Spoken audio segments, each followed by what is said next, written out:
வணக்கம். 5 மாநில சட்டமன்ற தேர்தல் முடிவுகளுக்கு பிறகு தன்னுடைய பிரதமர் என்று சொல்லக்கூடிய பதவியை ராஜினாமா செய்ய போகிறார் நம்முடைய மோடி அவர்கள். எப்படி சொல்கிறேன் அப்படின்னா, மேற்கு வங்கத்தினுடைய ராஜ்யசபா உறுப்பினராக இருக்கக்கூடிய டெரிக் ஓப்ரையன், திரிணாமுல் காங்கிரஸ் கட்சியை சார்ந்தவர், அவர் முந்தா நாள் ஒரு மிக முக்கியமான செய்தியை சொல்கிறார். மேற்கு வங்க தேர்தலில் திரிணாமுல் காங்கிரஸ் கட்சி மீண்டும் ஆட்சி பொறுப்பிற்கு வந்தால் மோடி தன்னுடைய பிரதமர் பதவியை ராஜினாமா செய்ய தயாரா அப்படின்னு சவால் விட்டு கேட்டிருக்காரு. ஏன் டெரிக் ஓப்ரையன் இவ்வளவு கான்ஃபிடென்ட்டாக பேசியிருக்கிறாரு? அதுக்கு முன்னாடி சில முக்கியமான விஷயங்களை பார்க்கணும். முதல் கட்ட தேர்தல் பிரச்சாரம் முடிஞ்சது, முதல் கட்ட வாக்குப்பதிவு முடிந்தது.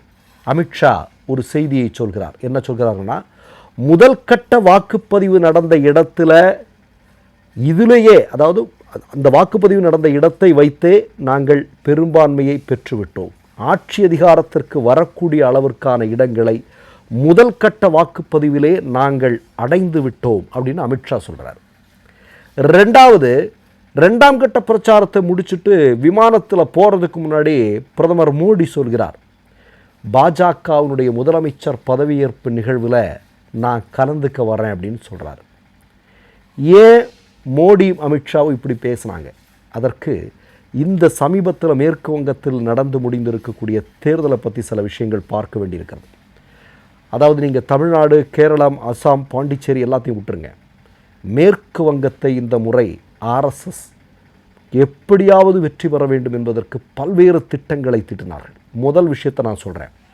மம்தா பானர்ஜிக்கு, அவர்களுடைய கட்சிக்கு பொருளாதார ரீதியாக உதவி செய்யக்கூடிய அந்த மாநிலத்தை சார்ந்த சில சிறு முதலாளிகள் இருக்கிறாங்க இல்லையா, அவர்களை எல்லோரையுமே, அந்த பிரபலங்களை எல்லோரையுமே மோடி அமித்ஷாவும் என்ன செஞ்சாங்க அப்படின்னா, இடி சிபிஐ வைத்து அவர்களுடைய வங்கி கணக்குகளை முடக்கம் செய்தார்கள். இது முதல் திட்டம். கடந்த பாராளுமன்ற தேர்தலில் காங்கிரஸ் கட்சியினுடைய வங்கி கணக்கை முடக்கம் செய்தார்கள் அல்லவா, அதே மாதிரி.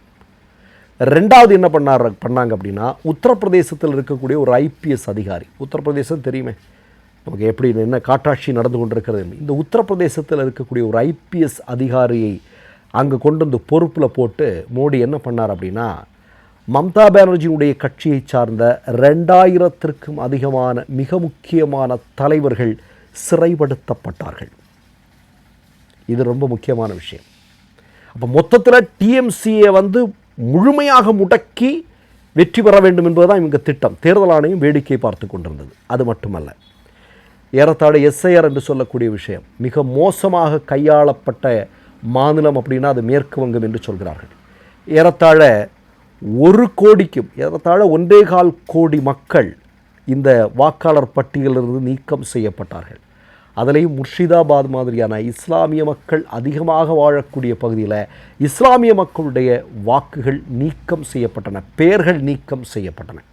பிறகு மம்தா நேரடியாக சுப்ரீம் கோர்ட்டுக்கு போகிறாங்க, தனியாளாக வாதிடுகிறார்கள். அதுக்கு பிறகு ஒரு 27 லட்சம் பேர் சேர்க்கப்படுகிறார்கள். இதெல்லாம் நடந்தது அப்படிங்கிறத நம்ம நுட்பமாக பார்க்க வேண்டியிருக்கிறது. அடுத்ததாக நீங்கள் பார்த்தீங்க அப்படின்னா, நேற்றைக்கு இந்த எக்ஸிட் போல் சர்வே வந்துட்டு இருந்தது. நேற்றைக்கு ஈவினிங் நீங்கள் எல்லாம் பார்த்துருப்பீங்க, தேர்தலுக்கு பிந்தைய கருத்து கணிப்புகள். இது வந்துட்டு இருக்கும்போது என்ன சொல்கிறாங்கன்னா, மோடி ஆட்சி தான் மேற்கு வங்கத்தில் வரப்போகுது அப்படின்னு எல்லாரும் கூவிட்டு இருக்கிறாங்க. ஆனால் அந்த நேரத்திலும் மிக முக்கியமான இந்தியாவுடைய ஊடகங்கள் எல்லாம் நீங்கள் பார்த்தீங்க அப்படின்னா, மேற்கு வங்கத்தில் போலிங்கே முடியலை, வாக்குப்பதிவு முடியலை, இன்னமும் லைனில் மக்கள் கியூவில் நின்றுட்டு இருக்கிறாங்க, அவ்வளோ பெரிய நீண்ட வரிசையில் காத்து கொண்டு இருக்கிறார்கள். இப்போ இந்த நேரத்தில் திடுப்புன்னு ஆர்எஸ்எஸ்காரன் சொன்னதை வாந்தி எடுத்திருக்கிறார்கள் இந்த ஊடகங்கள் அப்படிங்கிறத நம்ம இந்த இடத்துல நம்ம பார்க்க வேண்டியிருக்கிறது. அடுத்ததாக நீங்கள் பார்த்தீங்க அப்படின்னா, இந்த இடைப்பட்ட காலத்தில் மோடி ஆட்சி பொறுப்பிற்கு சமீப காலங்களில் நீங்கள் பார்த்தீங்க அப்படின்னா, ஹேமந்த் சோரன் ஜார்க்கண்ட் மாநிலத்தினுடைய முதலமைச்சராக இருந்தவர், இவரை தூக்கி சிறையில் போட்டாங்க. டெல்லியினுடைய ஆம் ஆத்மி கட்சியினுடைய தலைவராக இருக்கக்கூடிய முதலமைச்சராக இருந்த அரவிந்த் கெஜ்ரிவாலை தூக்கி சிறையில் போட்டாங்க. ஆனால் 2011 இருந்து இது 2026 வரையிலும் முதலமைச்சர் பொறுப்பில் இருக்கக்கூடிய மம்தா பானர்ஜியினுடைய ஒரு சிறு துரும்பை கூட மோடியால் அசைத்து பார்க்க முடியவில்லை அப்படிங்கிறதை நம்ம இந்த நேரத்தில் சேர்த்து பார்க்க வேண்டியிருக்கிறது. இதில் கூடுதலான ஒரு செய்தியை நம்ம பார்க்கணும். என்ன அப்படின்னு பார்த்தீங்க அப்படின்னா, 294 இடங்கள் இருக்கக்கூடிய மேற்கு வங்கத்தில் 224 இடங்களில் கடந்த முறை மம்தா பானர்ஜி அவர்கள் வெற்றி பெற்றார். 65 இடங்களில் பாஜக வெற்றி பெற்றது. ஆனால் 65ல் ஒரு 6-7 பேர் டிஎம்சி கட்சியில் போய் இணைஞ்சா அப்படிங்கிறத நம்ம கண்கூடாக பார்த்தோம். இன்னொன்று நம்ம பார்க்க வேண்டியிருக்கிறது, நீங்கள் எங்கே பார்த்தாலுமே மம்தா மயமாக இருந்தது. 2ஆம் கட்ட வாக்குப்பதிவு நடக்கக்கூடிய நாளில் கூட அவங்க சர்வசாதாரணமாக ஒருத்தருடைய பைக்கில் வந்து அவங்க ட்ராவல் பண்ண காட்சியெல்லாம் நம்ம பார்த்தோம். மக்கள் எளிமையாக அணுகக்கூடிய நபராக அவர் இருக்கிறார். நீங்கள் மோடி என்று சொல்லக்கூடிய நபர் நமக்கு தெரியும். மல்யுத்த வீராங்கனைகள் தங்களுக்கு ஆர்எஸ்எஸ் காரணம் மிகப்பெரிய பாலியல் தொல்லை ஏற்பட்டதுன்னு அவர் வீட்டு வாசலில் எத்தனை நாட்கள் காத்து கிடந்தார்கள். ஆனால் மோடி பார்க்கல. விவசாயிகள் ஒரு முறையாவது மோடியை பார்க்கணும் அப்படின்னு இந்த விவசாயிகள் எல்லாம் குரல் கொடுத்தார்கள். ஆனால் பார்க்கல. பிரியங்கா சோப்ராவை பார்ப்பார், அக்ஷய்குமாரை பார்ப்பார். அப்போது எளிய மக்களுக்கு என்றைக்குமே அணுக முடியாத நபராக மோடி இருக்கிறார், இருப்பார். அதான் எல்லாருக்கும். ஆனால் மம்தா அப்படி அல்ல. சர்வசாதாரணமாக வீதிகளில் வருகிறார். சர்வசாதாரண மக்களோடு கலந்துரையாடி கொண்டிருக்கிறார். சிறுபான்மை மக்களுடைய பேராதரவு மம்தா பானர்ஜிக்கு இருக்கிறது. அதனால தான் 2026 தேர்தல் முடிவுகளும் மம்தா பானர்ஜிக்கு சாதகமாக இருக்கும். மீண்டும் மம்தா தான் மேற்கு வங்கத்தினுடைய முதலமைச்சர் பொறுப்பிற்கு வரவிருக்கிறார் என்பதுதான் உண்மை. இப்போ ஊடகங்களெல்லாம் கூவிக்கொண்டிருக்கிறார்களே, ஊடகங்களெல்லாம் ஓலமிட்டு கொண்டிருக்கிறார்களே, அது ஆர்எஸ்எஸ் கொடுத்திருக்கக்கூடிய ஒரு அஜெண்டா. அதன்படி அவர்கள் செயல்படுவார்கள். ஏனென்றால் நமக்கு இன்னமும் ஒரு மிகப்பெரிய அச்சத்தை விளைவிக்கக்கூடிய ஒரே ஒரு விஷயம் என்ன? தேர்தல் ஆணையம். தேர்தல் ஆணையம் இப்போ மக்கள் வாக்களிக்கிறார்கள். 93% வாக்கு பதிவாகி இருக்கிறது. எல்லாமே மகிழ்ச்சிக்குரிய விஷயம்தான். ஆனால் தேர்தல் ஆணையத்தினுடைய கையில் ஒரு மந்திர பெட்டி இருக்கு இல்லையா? தேர்தல் ஆணையத்தினுடைய கையில் ஒரு மந்திர கோல் இருக்கிறது அல்லவா? இதை வைத்து ஹரியானாவில் என்ன நிகழ்ந்ததோ, மகாராஷ்டிராவில் என்ன நிகழ்ந்ததோ, பாஜக எப்படி வெற்றி பெறுகிறதோ, இதெல்லாம் நடப்பதற்கான வாய்ப்பு உண்டு இல்லையா? ஆனால் மக்கள் ஆதரவு என்றால் அது மம்தா பானர்ஜிக்கு தான். நம்ம கூட பார்த்தோம், கிராமப்புறங்களில் பாஜகக்காரன் ஓட்டு வாங்க போன போது அவனை அடித்து துரத்தக்கூடிய காட்சியை மேற்குவங்கத்தில் பார்க்கணும். கம்பி வேலிகள் அமைத்த கார்களில் ட்ராவல் பண்ணக்கூடிய பாஜக தலைவர்களை பார்த்தோம். மோடி, அமித்ஷா நகர்ப்புறங்களில் மட்டும்தான் போனாங்க. ஆனால் எதுவும் நடக்கலை. ஆனால் ஒரு தோற்றத்தை உருவாக்குகிறார்கள் அவர்கள். நீங்கள் பாருங்களேன், மோடியும் அமித்ஷாவும் எத்தனை முறை மேற்கு வங்கத்திற்கு சென்றார்கள்? 4 மாநிலத்தினுடைய முதலமைச்சர்கள் மேற்கு வங்கத்திற்கு சென்றார்கள். பெரும்பாலான பாராளுமன்ற உறுப்பினர்கள் அங்கே கேம்ப் அடிச்சு கிடந்தாங்க. அவ்வளோ பெரிய பிரச்சாரங்களை அங்கே அவங்க வந்து பண்ணியிருக்கிறாங்க.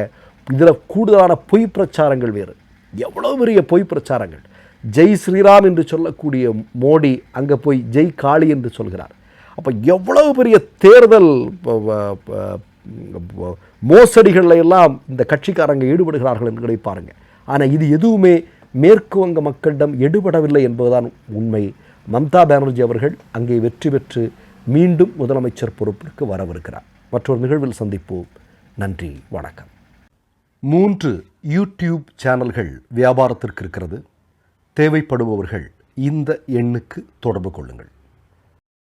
மை நேம் இஸ் ரெட் சேனலை சப்ஸ்கிரைப் பண்ணிக்கோங்க. அதுக்கப்புறமா பக்கத்தில் இருக்கிற ஜாயின் பட்டனை கிளிக் பண்ணீங்கன்னா ஒரு நியூ பேஜ் ஒன்று ஓப்பன் ஆகும். அதுலேயும் ஜாயின் பட்டனே கிளிக் பண்ணிக்கோங்க. அதில் பார்த்தீங்கன்னா credit R debit card options இருக்கு. இதில் உங்களுக்கு விசா, மாஸ்டர் கார்டு, ரிப்பே அப்படின்னு 3 ஆப்ஷன்ஸ் கொடுத்துருக்காங்க. அதில் நீங்கள் எந்த கார்டு சூஸ் பண்ணுறீங்களோ அந்த கார்டோட நம்பர் என்டர் பண்ணிக்கோங்க. அப்புறமா கார்டோட வேலிடிட்டி மந்த் அண்ட் இயரை டைப் பண்ணிக்கோங்க. அடுத்தபடியா உங்க கார்டோட பின்னால சிவிசி கோடுன்னு சொல்லிட்டு 3 நம்பர்ஸ் கொடுத்துருப்பாங்க. அந்த நம்பரை இதில் என்டர் பண்ணிக்கோங்க. அப்புறமா அட்ரஸ் அண்ட் இன்ஃபர்மேஷன் என்டர் பண்ணிட்டு பைங்கிற பட்டனை கிளிக் பண்ணிக்கோங்க.